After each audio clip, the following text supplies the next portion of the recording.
was a dining room table here, and we kind of used this as the office area for the program. This area was actually my bedroom. We'd set up a table in the middle of the den to get more kids around the table to do the tutoring. I don't visit it too often. Brings back too many memories, post-Katrina. He got kept back in the first grade, he sure did. And we thought that was the worst thing, but it was better for him. If he had not stayed back, I think he might have been like a BC student, whereas after that retention, he was all A student.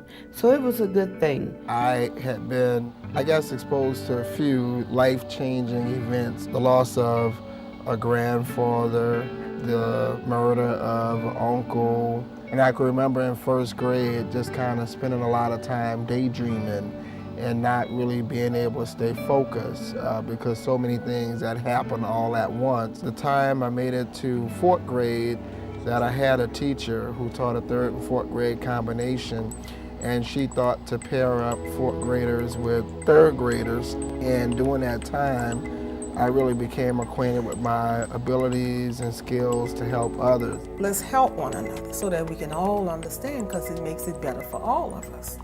And like I told his mother downstairs, everybody got that message. Everybody who was in that classroom got that message, and I just thank God that I planted that seed. And after the fourth grade, I would see these signs around the school, after school tutoring. We focused on with the youth was just basic handwriting, reading, vocabulary.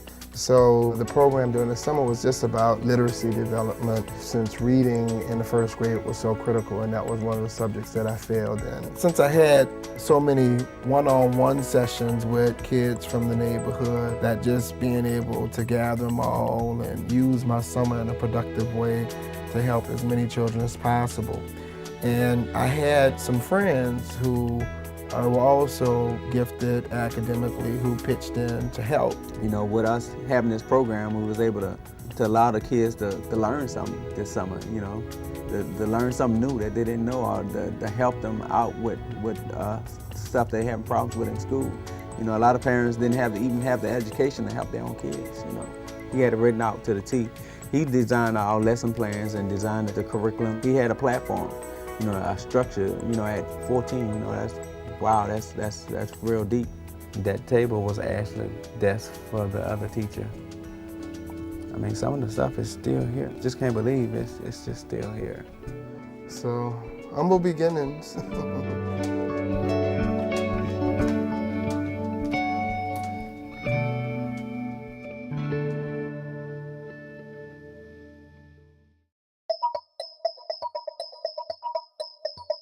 Kyshun Webster grew up in the St. Bernard Housing Project and has cherished memories of a close, nurturing community.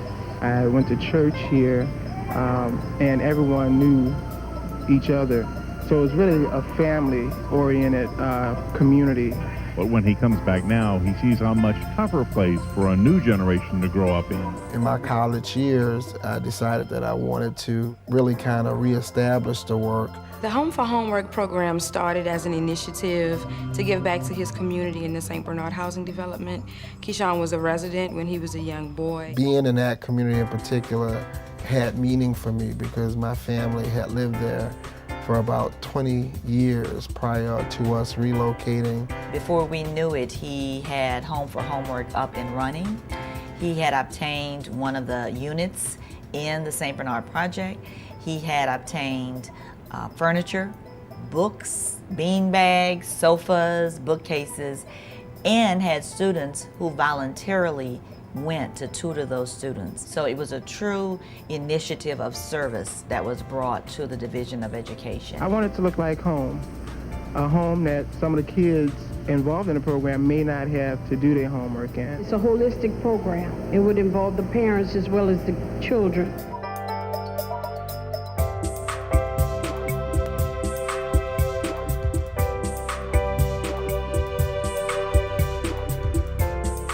this is our program. We're all in this together. And so you never knew that he wasn't involved. And so I think he made his passion known just by the fact that he was there every day. And when the days when we didn't have the college students who were willing to come because they had come every day, he might have been there by himself tutoring or picking people up. For a while before we got the van, we were riding in his car. I knew from the beginning, I mean, it was a feeling, there was a spirit to our program that I think was unparalleled to anything I had ever done.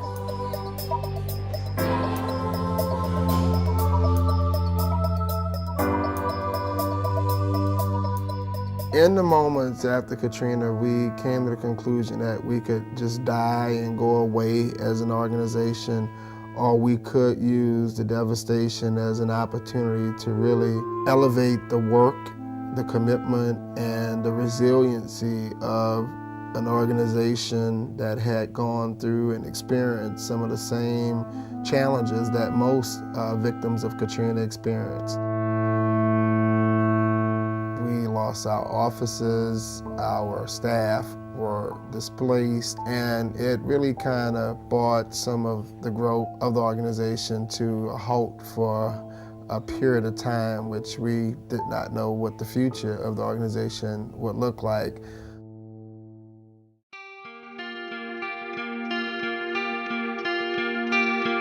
Kyshun and I got together and really hatched up this idea of the Gulf South Youth Action Corps, which was originally a summer camp in 2006.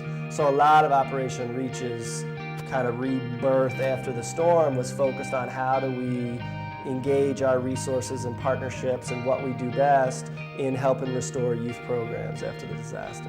Despite it all, we all wanted to see the city come back, and we wanted to see children and communities thrive once more.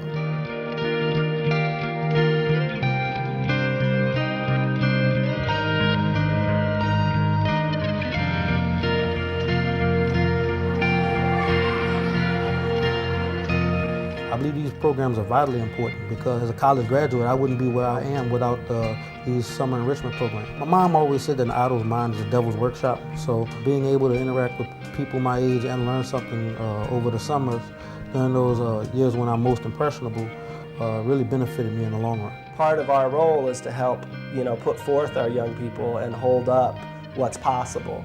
We really take an assets-based approach that young people can change the world. I mean, that's just like our bottom line foundation philosophy.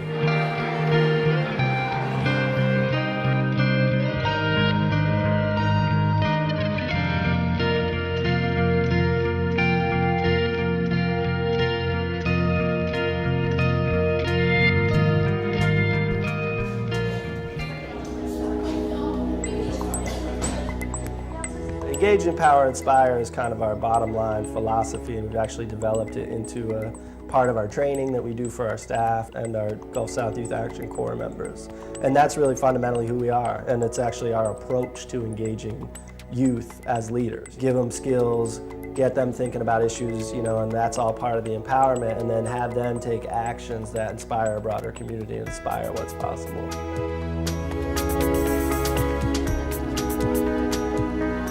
I have to think about you and what I do and how it would impact you. And I think that's what Operation Reach is all about. It's not about the person, it's about the person and the person's impact on the community. And in the long term, that's going to help everybody. Service is this reciprocal relationship, that empowers everybody. Our various programs are partly about young people finding the contributions they want to make and making them and having the supports and the resources and all that to really grow it and be social change agents.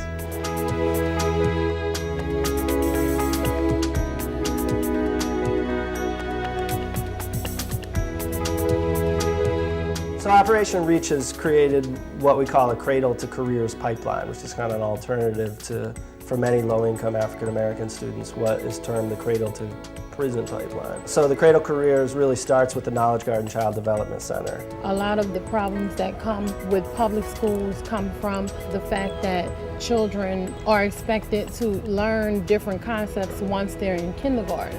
Well, the concept behind Knowledge Garden is to lay that foundation early and give them early literacy skills, mathematical skills, as well as dealing with the social, emotional development of children. Well, throughout their time here, we would like the parents to become very involved, to come into the classroom and be a part of the activities within the classroom. It helps the parents to become accustomed to having a part in their children's education early on.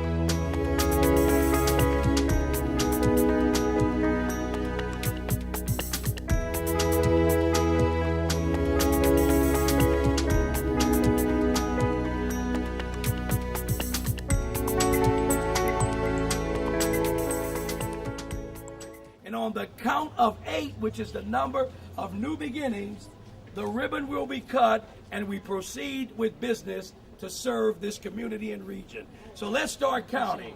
1, 2, 3, 4, 5, 6, 7, 8.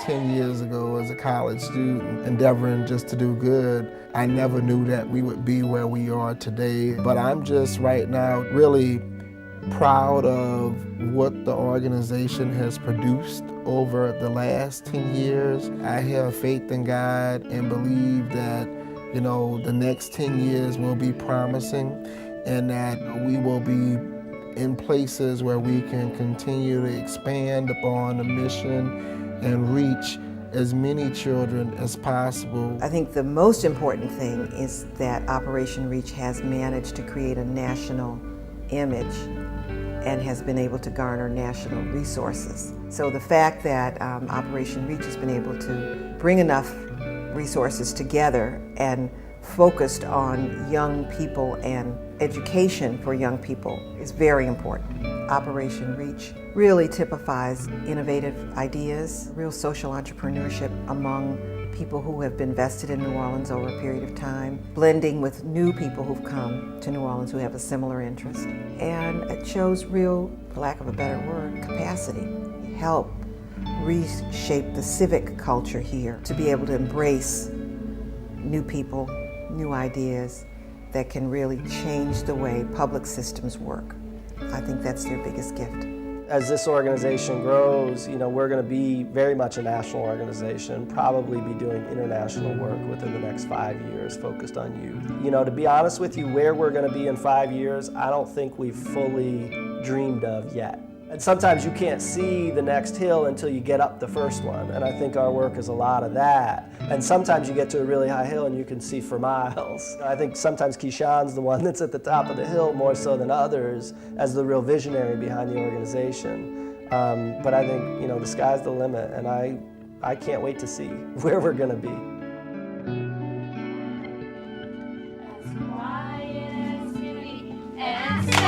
Oh no!